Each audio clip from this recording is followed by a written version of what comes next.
Pasca penutupan lokalisasi Saritem oleh pemerintah Kota Bandung, saat ini kawasan tersebut disulap menjadi kawasan home industry dan taman bermain bagi warga sekitar. Namun masih ada Saritem ini katanya tuh menjampe-jampe gitu ya wanita-wanita yang benar-benar mau pulang tadi, supaya ibaratnya nggak laku gitu. Ketika bekerja tuh mereka jadi nggak laku, auranya jadi nggak baik. Tujuannya ya supaya akhirnya tuh mucikarinya ngizinin dia buat pulang, karena kan udah nggak laku lagi. Assalamualaikum warahmatullahi wabarakatuh. Hai guys, balik lagi di video Nami Kids ya. Malam ini kita akan bercerita mengenai asal-usul sebuah wilayah di kota Bandung yang pernah sangat terkenal di tempo dulu. Kalau sekarang sih udah jadi kenangan ya, yaitu kawasan Saritem. Buat tahu kisah lengkapnya, yuk kita rangkum bareng isi Google.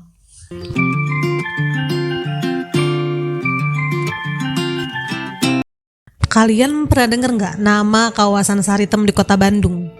Kalau sekarang sih udah jadi nama jalan ya di wilayah Kebonjeruk, Bandung. Nah, Saritem ini dulunya ya sebelum tahun 2007 adalah kawasan lokalisasi yang menjajakan para wanita pekerja seks komersial. Jadi kayak semacam wilayah Gang Doli kalau di Surabaya, atau Pasar Sarkem ya kalau di Yogyakarta. Nah, kawasan Saritem ini ya dipercaya sudah beroperasi dari zaman kolonial Belanda sekitar tahun 1839 dan akhirnya secara resmi ditutup oleh pemerintah pada tahun 2007 lalu. Ada sebuah kisah urban legend ya, atau sebuah kisah rakyat yang dipercaya merupakan asal-usul dari wilayah Saritem ini. Jadi katanya nih guys, Saritem ini dulunya adalah nama seorang wanita cantik asal Bandung, yaitu Sari Iteng. Nah, Sari Iteng ini nantinya akan dikenal sebagai Nyai Saritem. Nah, tokoh Nyai Saritem tuh sama kayak tokoh Nyai Dasima gitu ya kalau di Batavia. Mereka ini adalah tokoh yang hidup antara dunia fiksi dan dunia nyata, karena mereka ini adalah kisah urban legend yang emang belum bisa dibuktikan secara pasti gitu ya kebenarannya. Nah, buat kalian nih yang belum pernah dengar kisahnya Nyai Saritem secara lengkap, boleh deh ngumpul sini biar aku yang ceritain.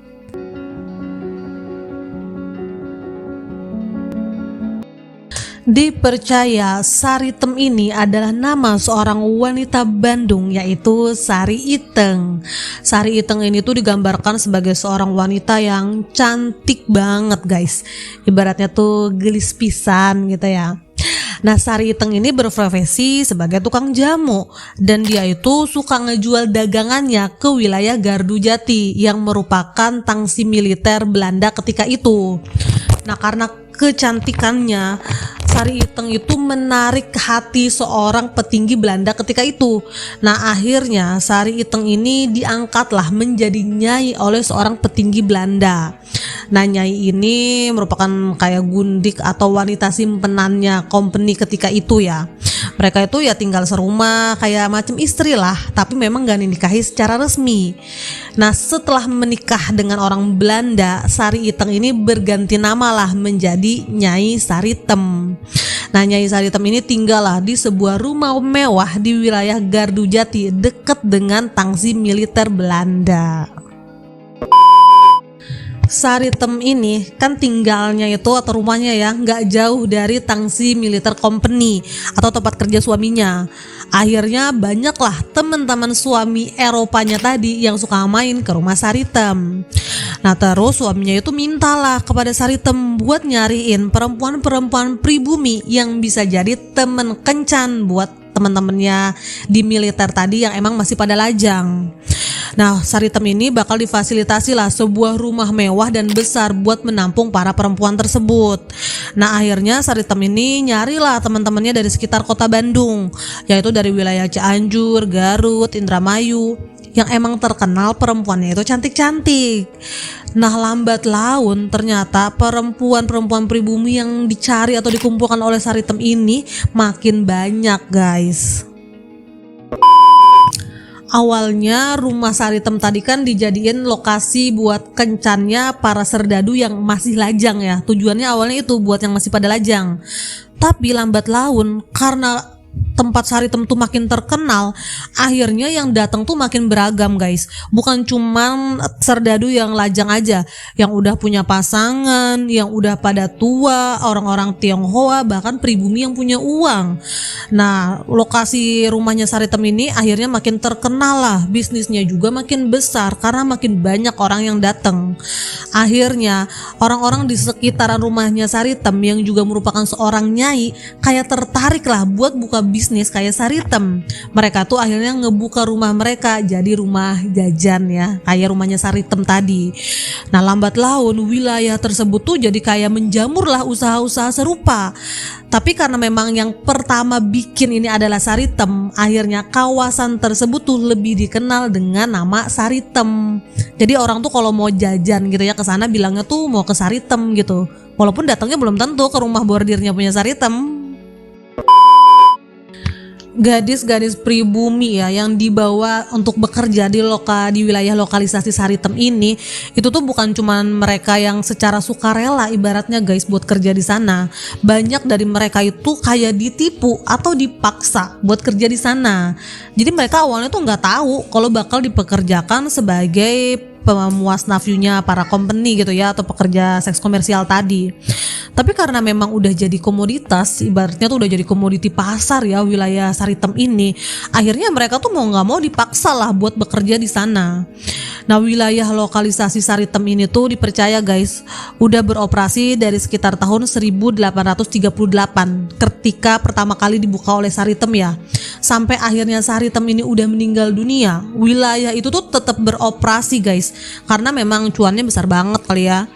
Sampai akhirnya secara resmi ya ditutup oleh pemerintah Bandung pada tahun 2007. Pasca penutupan lokalisasi Saritem oleh pemerintah Kota Bandung, saat ini kawasan tersebut disulap menjadi kawasan home industry dan taman bermain bagi warga sekitar. Namun masih ada saja oknum warga yang melakukan aktivitas prostitusi terselubung, meskipun polisi terus melakukan razia.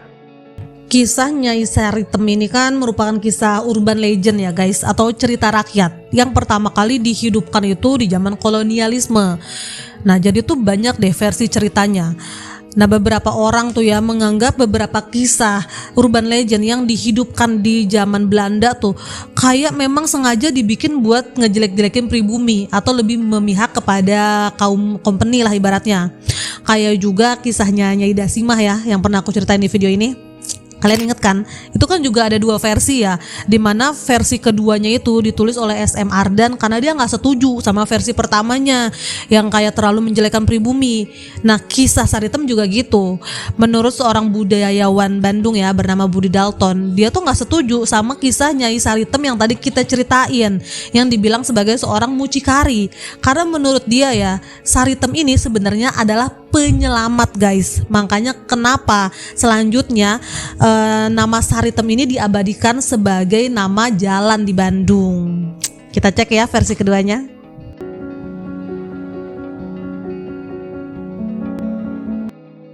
Pada versi kedua ini ya dipercaya Saritem ini awalnya adalah seorang wanita Bandung bernama Nyimas Ayu Permatasari. Dia ini lahir di sekitar tahun 1840-an dan berasal dari wilayah Sumedang, Jawa Barat. Nah, Nyimas Ayu ini digambarkan sebagai seorang wanita yang cantik, anggun, berkebaya, bersanggul. Dia juga merupakan perempuan yang pintar dan juga bijaksana. Nah, Nyimas Ayu ini pada akhirnya dipersunting lah oleh seorang company ya atau orang Eropa, sampai akhirnya dia bergelar Nyai dan lebih dikenal dengan nama Nyai Saritem. Nah, Nyai Saritem ini selanjutnya tinggallah di wilayah Kebon Tangkil yang memang gak jauh dari tangsi militer Belanda Gardu Jati. Di wilayah Gardu Jati sekitaran Tangsi Militer Company ya, ketika itu ternyata memang udah banyak rumah-rumah yang dijadikan rumah bordir atau rumah jajan buat para tentara Belanda. Nah, Nyai Saritem itu kan tinggalnya emang di daerah situ ya. Nah, nggak jarang nih banyak perempuan-perempuan yang bekerja di rumah bordir di sekitaran Tangsi Militer tadi yang suka curhat lah ke Nyai Saritem. Karena Nyai Saritem itu memang salah satu orang yang kayak terkemuka lah di daerah situ. Mereka tuh curhat kalau sebenarnya mereka nggak mau kerja di situ. Kayak mereka tuh ditipu atau dipaksa lah sama sampai akhirnya bekerja di sana. Nah, karena sebagian besar juga pekerja di wilayah tersebut itu adalah orang dari luar kota gitu, mereka tuh pengen banget bisa pulang atau balik lagi ke kampung halaman mereka. Nah, mendengar cerita dan curhatan-curhatan gitu ya dari para pekerja tadi, Nyai Saritem tuh kayak tersentuh gitu, kayak prihatin. Akhirnya Nyai Saritem ini berusaha lah dengan berbagai cara ya untuk membantu memulangkan orang-orang yang emang bener-bener pengen pulang gitu ibaratnya. Ditambah Nyai Saritem ini kan adalah istri dari seorang petinggi Belanda gitu ya. Jadi dia tuh kayak punya power lah. Ditambah Nyai Saritem ini juga merupakan orang yang berani, guys. Nyai Saritem ini melakukan berbagai cara lah ya untuk membantu perempuan-perempuan yang emang benar-benar mau lepas tadi ya. Dari mulai cara yang baik-baik dengan cara datengin mucikarinya gitu dan bilang secara baik-baik buat ngizinin dia buat pulang, sampai Nyai Saritem ini katanya tuh menjampe-jampe gitu ya wanita-wanita yang benar-benar mau pulang tadi supaya ibaratnya nggak laku gitu. Ketika bekerja tuh mereka jadi nggak laku, auranya jadi nggak baik. Tujuannya ya supaya akhirnya tuh mucikarinya ngizinin dia buat pulang karena kan udah nggak laku lagi. Nah, karena jasanya Nyai Saritem buat menyelamatkan orang-orang yang pada mau lepas lah ibaratnya dari dunia hitam tadi, akhirnya kawasan tersebut tuh dikenal dengan nama Saritem, dan akhirnya daerah tersebut juga dikasih lah nama jalannya itu dengan Jalan Saritem, karena Nyai Saritem ini merupakan seorang penyelamat yang membantu orang-orang pribumi ketika itu. Itulah tadi kisahnya Nyai Saritem. Emang banyak ya guys kisah-kisah urban legend yang pertama hidupnya di zaman kolonial Belanda itu punya sisi yang berbeda, bahkan bertolak belakang banget ya. Mau gimana pun versinya, tetap intinya Saritem ini merupakan bagian dari sejarah kota Bandung yang nggak bisa lepas lah karena emang udah nempel ibaratnya ya citranya sama kota Bandung ini. Nah, kalau ada informasi yang kurang atau informasi yang kayaknya kurang pas gitu dari yang aku sampaikan barusan, boleh banget ya kalian bantu buat koreksi atau tambahin di kolom komentar. Sekian cerita aku malam ini, semoga ada manfaat yang bisa diambil. Sampai ketemu di video aku selanjutnya. Bye-bye.